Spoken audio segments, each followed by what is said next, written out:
பாட்டாளி மக்கள் கட்சி தலைவர் அன்புமணி ராமதாஸ் நம்மோடு இணைந்திருக்கிறார். சார், அனைத்து கட்சி கூட்டம் தற்போது கூட்டியிருக்கீங்க. இது எந்த அளவுக்கு சக்ஸஸ் ஆகிருக்கு, எப்படி பார்க்குறீங்க சார்?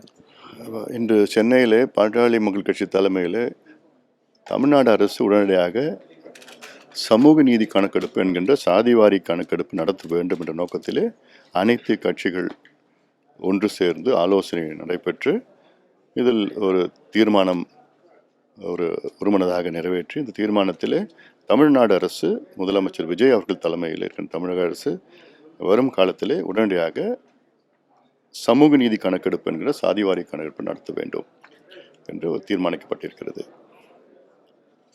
இந்த ஆலோசனை கூட்டத்திற்கு வருகை தந்திருக்கின்ற தமிழ்நாட்டில் உள்ள கிட்டத்தட்ட 99 விழுக்காடு கட்சிகள் வருகை தந்தார்கள்.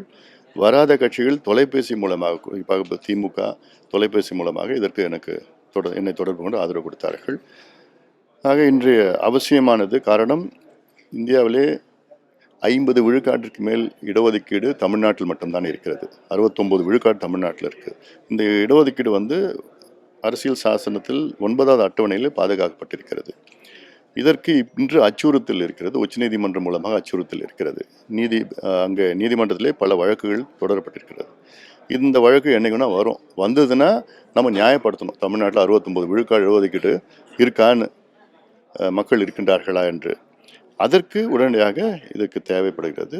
மத்திய அரசு எடுக்கின்ற சாதிவாரி கணக்கெடுப்பு அது ஒரு மேக்ரோ லெவல், தமிழ்நாடு எடுக்கிறது தான் மைக்ரோ லெவல். இன்னைக்கு ஒரு இடஒதுக்கீடு அதிகப்படுத்தணும், இடஒதுக்கீடு நியாயப்படுத்தணும், இது ஒரு உள் ஒதுக்கீடு கொடுக்கணும், எல்லாமே நீங்கள் நவீன தரவுகள் இருந்தால்தான் நீதிமன்றம் ஏற்றுக்கொள்கிறார்.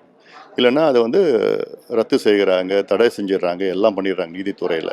அதனால் modern contemporary pertinent data which should be justified along with the population extrapolation. So அதனால் ஒன்று மக்கள் தொகை, ரெண்டாவது சமூக பின்தங்கை நிலை, ரெண்டுமே சேர்ந்து தான் அதுக்கு இடஒதுக்கீடு அதிகப்படுத்துவதோ இடஒதுக்கீடை நியாயப்படுத்துவதோ நீதித்துறையில் ஏற்றுக்கிறாங்க. அதுக்கு அவசியமானது இன்னைக்கு கணக்கெடுப்பு நடத்தணும். அதனால் முதலமைச்சர் தேர்தலுக்கு முன்பு அவர் தேர்தல் பிரச்சாரத்தில் அவங்களுடைய தேர்தல் அறிக்கையில் முதல் அறிக்கையை தமிழ்நாட்டில் அனைத்து சமூகங்களுக்கும் சமூக நீதி நிலைநாட்டப்படும், அதற்கு சாதிவாரி கணக்கெடுப்பு எடுக்க வேண்டும் என்று தமிழக வெற்றி கழகம் தேர்தல் அறிக்கையிலே சொல்லியிருக்கிறாங்க. அதனால் அதெல்லாமே இப்போது ஒரு பாசிட்டிவாக இருக்குது. ஏன்னா இந்த கூட்டத்தில் ஆளுங்கட்சியை சார்ந்தவர்கள் இந்த கூட்டத்தில் கலந்துருக்கிறாங்க. இதுவே ஒரு பெரிய ஒரு பாசிட்டிவாக நாங்கள் பார்க்குறோம். அதனால் எந்த எதிர்ப்பும் யாருமே இல்லை, எந்த கட்சியும் எதிர்க்கலை. அந்த வகையில் இன்றைக்கி வருகின்ற பட்ஜெட் கூட்டத்தொடரில் ஆளுநர் உரையில் அதில் வரணும். தமிழ்நாடு அரசினுடைய கொள்கை முடிவாக தமிழ்நாடு அரசு சமூக நீதி கணக்கெடுப்பு என்கின்ற சாதிவாரி கணக்கெடுப்பு நடத்தும் என்ற ஒரு அறிவிப்பு வரும் என்று எதிர்பார்க்கின்றோம். வேந்தர் செய்திகளுக்காக ஒளிப்பதிவாளர் சரவணனுடன் செய்தியாளர் பாலமுருகன்.